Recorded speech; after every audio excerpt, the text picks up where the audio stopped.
जय जगन्नाथ पिलाने आज देखा +3 सेकेंड इयर थर्ड सेमिस्टर पिलाने पॉलिटिकल साइंस रो कोर 6 यूनिट 3 रु सिलेक्टेड लॉन्ग क्वेश्चन देखा जहाँ जहाँ सिलेबस अच्छी पिलाने से हिसाब से लॉन्ग क्वेश्चन देखा 100% एग्जाम रे आसीबो ही आसीबो जो मानकर आगामी दिन एग्जाम अच्छी से माने देखि नियंतु पिलाने आपनकर एग्जाम बेस्ट टू बेस्ट हो जहाँ जहाँ सिलेबस अच्छी पिलाने से हिसाब से लॉन्ग क्वेश्चन अपलोड होची एवं ता सहित जो माने यही चैनल रे प्रथम थर पे आसबे ताले सब्सक्राइब करकु भूलिबे ना एवं आपन को फ्रेंड्स को अधिक रु अधिक शेयर करंतु discuss the composition and function of United Nations बारंबार पचारि आसुछि पिलाने ए क्वेश्चन मिलित जातिसंघर गठन और कार्यावली संबंध रे आलोचना करो वेरी वेरी इंपोर्टेंट क्वेश्चन एवं एठारे प्रथमे तो कॉन्सेप्ट क्लियर करबा देखंतु पिलाने कॉन्सेप्ट क्लियर करंतु कौन कह जाउछि एठारे मिलित जातिसंघ नेशन माने जाति यूनाइटेड मीन्स संघ संघ मीन्स पिलाने पूरा सिंपल भाषा बुझाली पिलाने सांघ सांघ बुझंतु संघ मीन्स सांघ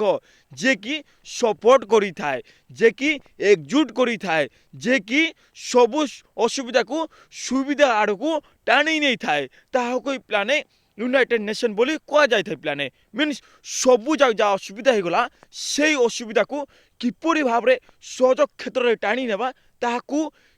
मिलित जाति संघ कह जाए किसी असुविधा अच्छी अर्थनैतिक हो बा राजनैतिक क्षेत्र हो बा सामाजिक क्षेत्र हो बा वाणिज्य क्षेत्र हो बा से सब पिलाने मिलित जाति संघ गठित है सबु प्रकार सुविधा मिले बोली कह जाउछि देखिबा समग्र एवं कास्ट प्लान ए वीडियो पूरा शॉर्ट करबी आपन को टाइम जाछि से टाइम वेस्ट हेबो नाय समग्र विश्व रे प्रथम विश्व युद्धर भयावहतार आतंकित जनसाधारण लीग ऑफ नेशन रो गठन करथिले देखंतु प्लाने प्रथम विश्व युद्ध रे अधिक रु अधिक मीन्स लक्षे लक्षे लोक मृत्युवरण करथिले सेही मृत्युवरण देखि करी लोक माने लीग ऑफ नेशन गठन कले बोली कह जाउछि एवं एहार गठन परवर्ती समय संगठित द्वितीय विश्वयुद्ध मानव जातिर धन जीवन नष्ट कर शांति व्याहत करथिला पिलाने लीग ऑफ नेशन कहि सारछि गोटे वीडियो पूरा सिंपल भाषा देखि नियंतु एवं यार कह जाउछि एहार गठन परवर्ती समय यह गठित हला एवं ता परवर्ती समय संगठित द्वितीय विश्वयुद्ध मानव जातिर धन जीवन नष्ट कर मनुष्यर जाछि जाति धन जीवन जाछि से सबको नष्ट करी करी शांति व्याहत करथिला बोली कह जाउछि शांति जाछि से व्याहत कर दैथिला बोली कह जाउछि तेणु बा शांति देखा पे मिलिला ना मनुष्य जाति धन जीवन नष्ट होले पिला तांके शांति भार बंचिबे कि ना व्याहत कर देले बा व्याकुल हो जाइथिले बोली कह जाउछि तेणु 1945 मसीह रे अगस्त मासरे ब्रिटेन प्रधानमंत्री विंस्टन चर्चिल और अमेरिका राष्ट्रपति रूजवेल्ट मिलित जातिसंघ गठन पाई पदक्षेप नहीं एठारे गोटे पॉइंट आछि पिलाने मन रखे 1945 मसीह रे अगस्त मासरे ब्रिटेन प्रधानमंत्री जे थिले तांकर ना होछि विंस्टन चर्चिल एवं ता सहित अमेरिका राष्ट्रपति जे थिले तांकर ना होछि रूजवेल्ट तांको मिलिबा द्वारा ही किपरि गठन हेबो जातिसंघ ताहा पाई किछि पदक्षेप नैथिले बोली कह जाउछि नेक्स्ट पूरा शॉर्टली देखिबा आपन टाइम जाछि से टाइम वेस्ट हेबो नाय ग्रहण करथिले मिलित जातिसंघ सनंदर धारा मिलित जातिसंघ सनंदर धारा छी एक अनुसार कह जाउछि जे मिलित जातिसंघ आंतर्जातिक शांति और सुरक्षा प्रतिष्ठा करिया विभिन्न राष्ट्र मान मध्य बंधुत्व भाव प्रतिष्ठा करिया लक्ष्य रखिथिला अब जस्ट कहली प्लाने पूरा सरल भाषा रे कहि दैछि प्लाने पूरा सरल भाषा बुझंतु पूरा आपण जतकी बुझिबे सेतकी आहुर लिखिबे एग्जाम रे जदि आपण बुझी पारिबे नै ताले आपण लिखि पारिबे नै या होछि मेन प्लान जदि आपण बुझिचंती ताले 2 पेज 3 पेज सब लिखिदेवे एवं से पेज प्लान जा लिखिबे ना से सब ठीक हेबो कोन पे कहले आपण बुझिचंती से बुझियो लिखिचो ना ताही ठीक प्लान है कह जाउची राष्ट्र राष्ट्र मध्य बा देश देश मध्य जेते सब पृथ्वी देश अछि से मान को मध्य शांति हेबो सुरक्षा हेबो एवं कास्ट प्लाने किपरि भलो भारे बंचिबे एवं किपरि भलो भारे बंधुत्व हेकिना वाणिज्य व्यवसाय करिवे ताहा पई यार मुख्य लक्ष्य थिला बोली कह जाउची मिलित जातिसंघर गठन मिलित जातिसंघ 6 गोटी अंग को नै गठित होइताय 6 गोटी मन रखे 6 गोटी अंग को नेकिना गठित होइताय से 6 गोटी एक्सप्लेन करिबा गोटे गोटे करी साधारण सभा प्रथम है पिलाने साधारण सभा बा लोक मान सभा जहाँ कहुए जातिसंघर एक गुरुत्वपूर्ण आईन प्रणयनकारी व्यवस्थापिका अंग होउची साधारण सभा व्यवस्थापिका सभा जहाँ अच्छी पिलाने ताहा गोटे अंग ताहा साधारण सभार गोटे अंग जातिसंघर यही अंगरे प्रत्येक सदस्य राष्ट्र 5 जन सदस्य पठाई पारे जातिसंघर पिलाने जो मैंने सदस्य थे से अंगर पिलाने प्रत्येक सदस्य जो मैंने प्रत्येक सदस्य से सदस्य राष्ट्र 5 जन सदस्य पठाई पारे जहाँ राष्ट्र अच्छी पिलाने देश अच्छी से देश केवल 5 जन को ही पठाई पारे कह 5 जन लोक को ही पठाई पारे किंतु सेमाने गोटे लेखाएं भोट दे पारती किंतु पिलाने सेमाने 5 जन को पठाइबे किंतु सेमाने गोटे गोटे ही भोट दे पारे बोली कह जाउची कोनोसी एक गुरुत्वपूर्ण विषय निष्पत्ति अनुमोदन क्षेत्र 2/3 सदस्यंकर अनुमोदन रे आवश्यकता पड़ता कौन से एक गुरुत्वपूर्ण जहाँ अच्छे विषय से विषय पाए किसी निष्पत्ति नेब से निष्पत्ति को लागू करने 2/3 सदस्यंकर किसी निष्पत्ति थाई प्लान 2/3 सदस्य अनुमोदन आवश्यकता पड़ी था कह जाउची एहार अधिवेशन प्रति वर्ष सेप्टेम्बर मास तृतीय मंगलवार दिन बसी था यह गोटे वन मार्क के पचार यह पिलाने अधिवेशन प्रति वर्ष सेप्टेम्बर मासरे तृतीय मंगलवार दिन बसी थाए ज्योति सुरक्षा परिषद 9 गोटी राष्ट्र समर्थन और जातिसंघर अधिकांश सदस्य राष्ट्र अनुरोध क्रमे 24 घंटा मध्य जरूरीकालीन अधिवेशन डकाई पारि थाए 24 घंटा मध्य जरूरीकालीन जहाँ अच्छी प्लान अधिवेशन ता डका जाई पारि थाए बोली कह जाउची साधारण सभा प्रतिटी अधिवेशन रे जड़े अध्यक्ष और 21 जन उपाध्यक्ष को निर्वाचित कर जाए थाए साधारण सभा जहाँ अच्छी प्रतिटी अधिवेशन जहाँ अच्छी प्लान से अधिवेशन रे जड़े अध्यक्ष थे एवं त्या सहित 21 जन उपाध्यक्ष को निर्वाचन कर जाए थाए बोली कह जाउची निर्वाचित कर जाए थाए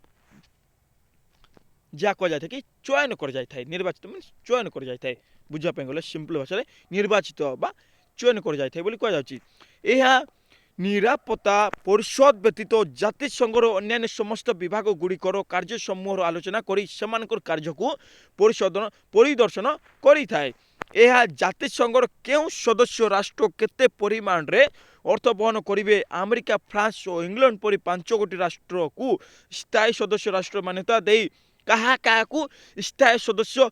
थिले बा अछंती बोली कह जाउची मन रखिए यह अमेरिका प्रथम आसिला एवं सहित 2 नंबर होची फ्रांस एवं 3 नंबर होची इंग्लैंड यहीपरी 5 गोटी राष्ट्र जाची प्लाने से सब प्लाने परमानेंटली बा तांके आउ बाहरिबे ना स्थायी बोली कह जाउची स्थायी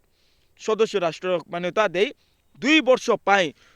पाई जातिसंघर जेकोसी 10 गोटी राष्ट्र को अस्थायी सदस्य राष्ट्र मान्यता दे था 2 वर्ष पिलाने जहाँ जातिसंघ अच्छी पिलाने से जातिसंघ जेकोसी 10 गोटी राष्ट्र को केवल 2 वर्ष पिलाने ओनली 2 इयर्स 2 वर्ष केवल 10 गोटी देश को अस्थायी 10 गोटी पिलाने देश थे से देश परमानेंटली नहींना पूरा अस्थायी भाव में स्थायी रही ना तांके 2 वर्ष पर बाहर को बाहर बोली कह जाउची यह 5 गोटी स्थायी सदस्य राष्ट्र अति कम रे 4 गोटी अस्थायी सदस्य राष्ट्र समर्थन रे ही जेकोसी समस्यार समाधान पाई प्रस्ताव गृहीत कर जाई पारि थाए यह प्लान 5 गोटी स्थायी जे से स्थायी सदस्य राष्ट्र और तास्त अति कम रे 4 जन बा 4 गोटी अस्थायी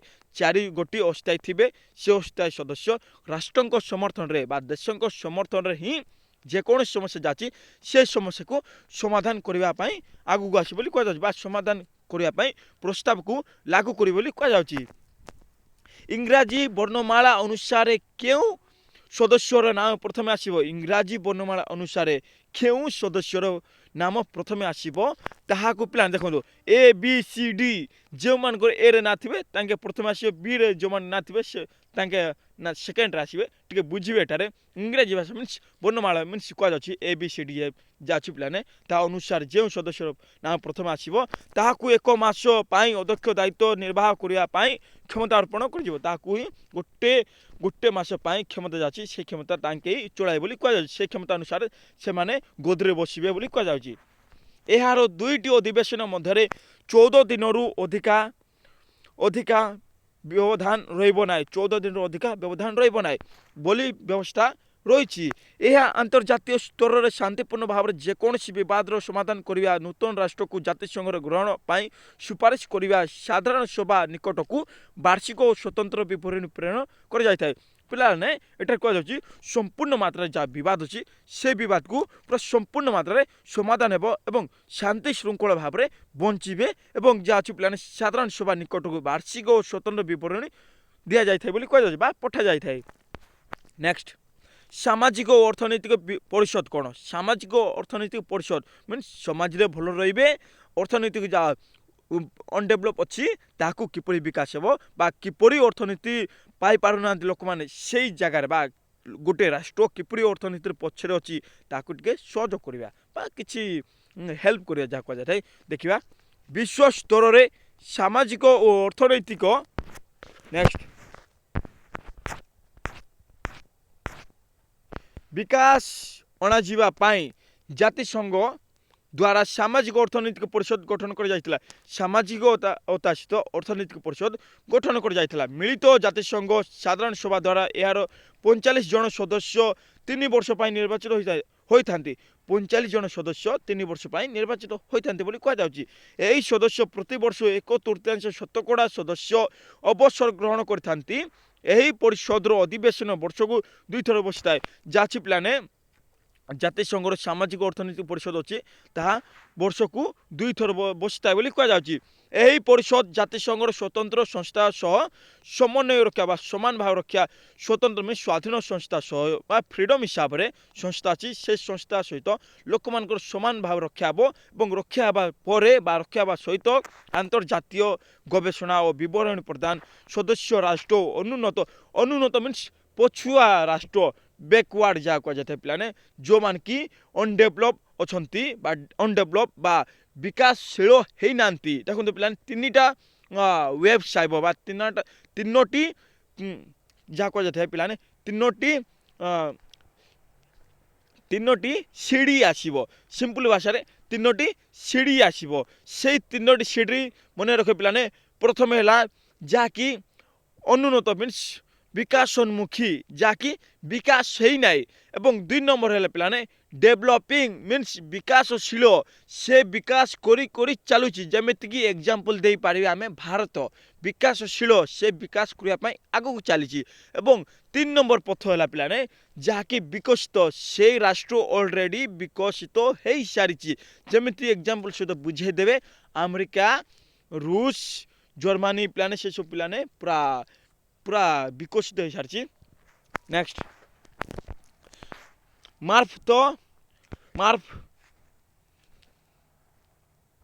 ମାର୍ଫତଦାରୀ ପରିଷଦ କ'ଣ? ମିଳିତ ଜାତିସଂଘ 1945 ମସିହାରେ ଗଠିତ ହୋଇଥିବା ବେଳେ ବିଶ୍ୱର ବିଭିନ୍ନ ଅଞ୍ଚଳରେ ବିଶ୍ୱର ଯେତେ ସବୁ ଅଞ୍ଚଳ ଅଛି ସେ ଅଞ୍ଚଳରେ ଶିକ୍ଷା ସ୍ୱାସ୍ଥ୍ୟ ଆର୍ଥିକ ଏସବୁ କ୍ଷେତ୍ରରେ କିପରି ଭାବରେ ପାଇପାରିବେ ତାହା ପାଇଁ ଏହା ଅଛି ବୋଲି କୁହାଯାଉଛି। ଅର୍ଥାତ୍ ଗୋଟିଏ ରାଷ୍ଟ୍ରକୁ ଶାସନ କରିବା ପାଇଁ ଯେଉଁ ସାମର୍ଥ୍ୟ ବା ଯୋଗ୍ୟତା ଆବଶ୍ୟକ ତାହା ଉକ୍ତ ରାଷ୍ଟ୍ର ସମୂହମାନଙ୍କର ନଥିଲା ବୋଲି କୁହାଯାଉଛି। ଏହି ସମସ୍ତ ଅଞ୍ଚଳକୁ ମାର୍ଫତଦାରୀ ଅଞ୍ଚଳ କୁହାଯାଇଥାଏ। ଏହିସବୁ ଅଞ୍ଚଳକୁ ପିଲାମାନେ ମାର୍ଫତଦାରୀ ଅଞ୍ଚଳ କୁହାଯାଇଥାଏ ଏବଂ ଏହି ଅଞ୍ଚଳକୁ ସଠିକ୍ ଭାବରେ ସଂଗଠିତ କରିବା ପାଇଁ ମିଳିତ ଜାତିସଂଘ ଦ୍ୱାରା ଯେଉଁ ପରିଷଦ ଗଠନ କରାଗଲା ତାହାକୁ ମାର୍ଫତଦାରୀ ପରିଷଦ କୁହାଗଲା। ଏଠାରେ କୁହାଯାଉଛି ବୁଝିବେ ଟିକେ ଯେଉଁ ଅଞ୍ଚଳ ପିଲାମାନେ କିଛି ସୁବିଧା ନଥିଲା ସେହି ସୁବିଧା ପାଇଁ ଯାହା ଜାତିସଂଘ ଅଛି ତା ଅନୁସାରେ ସେ ଅଞ୍ଚଳକୁ ସଠିକ୍ ଭାବରେ ସଂଗଠିତ କରିବା ପାଇଁ ମିଳିତ ଜାତିସଂଘ ଦ୍ୱାରା ଯେଉଁ ପରିଷଦ ଗଠନ କରାଗଲା ତାହାକୁ ହିଁ ମାର୍ଫତଦାରୀ କୁହାଯାଏ ବୋଲି ମାର୍ଫତଦାରୀ ପରିଷଦ କୁହାଯାଇଥାଏ। ନେକ୍ସଟ ଆନ୍ତର୍ଜାତୀୟ ନ୍ୟାୟାଳୟ 1945 ମସିହାରେ ବିଶ୍ୱ ସ୍ତରରେ ସମସ୍ତ ରାଷ୍ଟ୍ର ସମୂହକୁ ଉପଯୁକ୍ତ ତଥା ନିରପେକ୍ଷ ନ୍ୟାୟ ପ୍ରଦାନ କରିବା ପାଇଁ ମିଳିତ ଜାତିସଂଘ ଦ୍ୱାରା ନେଦରଲ୍ୟାଣ୍ଡର ହେଗ୍ ସହରରେ ଆନ୍ତର୍ଜାତୀୟ ନ୍ୟାୟାଳୟ ପ୍ରତିଷ୍ଠା କରାଯାଇଥିଲା। ଆନ୍ତର୍ଜାତୀୟ ନ୍ୟାୟାଳୟ ପ୍ରତିଷ୍ଠା କେଉଁଠାରେ କରାଯାଇଥିଲା? ନେଦରଲ୍ୟାଣ୍ଡର ହେଗ୍ ଠାରେ ସମସ୍ତ ଲୋକମାନଙ୍କର କିପରି ନ୍ୟାୟ ପ୍ରଦାନ କରାଯାଇପାରିବ ତାହା ପାଇଁ ଗଠିତ ହୋଇଥିଲା। ସାଧାରଣ ସଭା ଯେକୌଣସି ଗୋଟିଏ ରାଷ୍ଟ୍ର ମଧ୍ୟରୁ କେବଳ ଜଣେ ମାତ୍ର ବ୍ୟକ୍ତିଙ୍କୁ ବା ବିଚାରପତି ଭାବେ 9 ବର୍ଷ ପାଇଁ ନିର୍ବାଚିତ କରିଥାନ୍ତି। ଆନ୍ତର୍ଜାତୀୟ ନ୍ୟାୟାଳୟରେ 15 ଜଣ ବିଚାରପତି ନିଜ ମଧ୍ୟରୁ ଜଣକୁ ଅଧ୍ୟକ୍ଷ ଓ ଅନ୍ୟ ଜଣକୁ ଉପାଧ୍ୟକ୍ଷ ଭାବେ ନିର୍ବାଚିତ କରିଥାଏ। ଜଣକୁ ଅଧ୍ୟକ୍ଷ ଏବଂ ଅନ୍ୟ ଜଣକୁ ଉପାଧ୍ୟକ୍ଷ ଭାବରେ ନିର୍ବାଚିତ ବା ଚୟନ କରିଥାନ୍ତି ବୋଲି କୁହାଯାଉଛି। କୌଣସି ଆଇନଗତ ପ୍ରଶ୍ନ ଉପରେ ସାଧାରଣ ସଭା ଓ ନିରାପ